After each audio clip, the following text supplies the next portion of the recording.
Hello friends, good afternoon. Ambedkar Jayanti पर एक मैंने राइटअप लिखा है, सुनिएगा। पसंद आए तो प्यार दीजिएगा। हेलो दोस्तों, आज बाबा साहब अंबेडकर जी का जन्म दिवस है। आज उनको याद करने का दिन है। जो लोग बाबा साहब के विचारों से सहमत नहीं होते और उनके योगदान को नकारते हैं, उनके लिए अपने विचार रख रहा हूँ।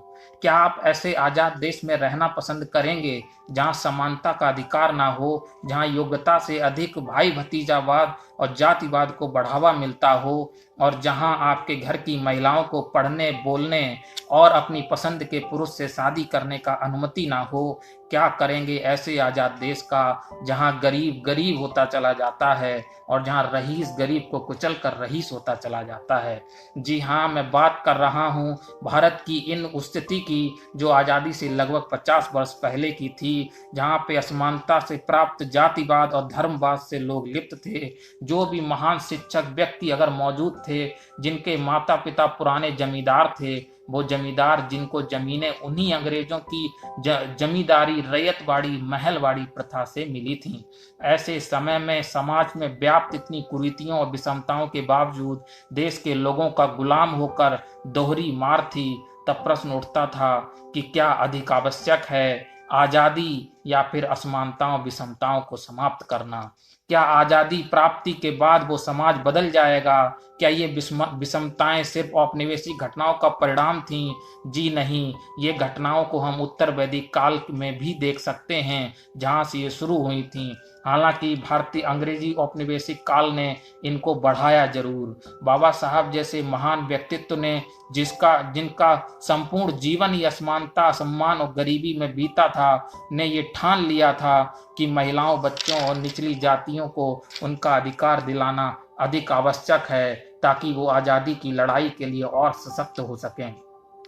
इसलिए जब सारा कांग्रेस गढ़ स्वराज के लिए आंदोलन कर रहा था, ठीक उसी समय बाबा साहब अंबेडकर परिषदों में, प्रांतीय परिषदों के महिलाओं और पिछड़े वर्ग के सामाजिक राजनीतिक अधिकारों के लिए लड़ रहे थे।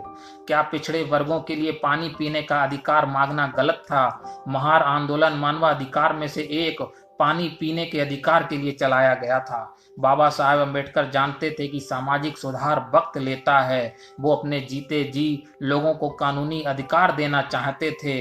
इसीलिए उसका परिणाम हम पूना पैक्ट में देखते हैं। इतना योगदान होने के बावजूद भी वो शांति से नहीं बैठे। उन्होंने भारतीय समाज को सही दिशा देने का बीड़ा उठाया और कानूनी दस्तावेज, संविधान के निर्माण में योगदान दिया, जिसमें न सिर्फ दलित महिलाओं, बच्चों और धार्मिक समूह के सुप्रीम अधिकार यानी मौलिक अधिकारों को दिया है। क्या आप जानते हैं कि आज़ादी से पहले फैक्ट्री में काम करने वाले 6 से 7 से 11 साल के बच्चों और महिलाओं को 16-16, 17-17 घंटे काम करना पड़ता था? तो बलात् श्रम का निषिद्ध जो किया है, वो भी मौलिक अधिकार को संविधान में अंबेडकर साहब के द्वारा ही डाला गया है। अर्थात महात्मा गांधी और अंबेडकर के रास्ते अलग और मंजिल एक ही थी, समाज को सशक्त और उच्च बनाना। इसी के साथ मैं बाबा साहब के योगदान को सत सत नमन करता हूँ।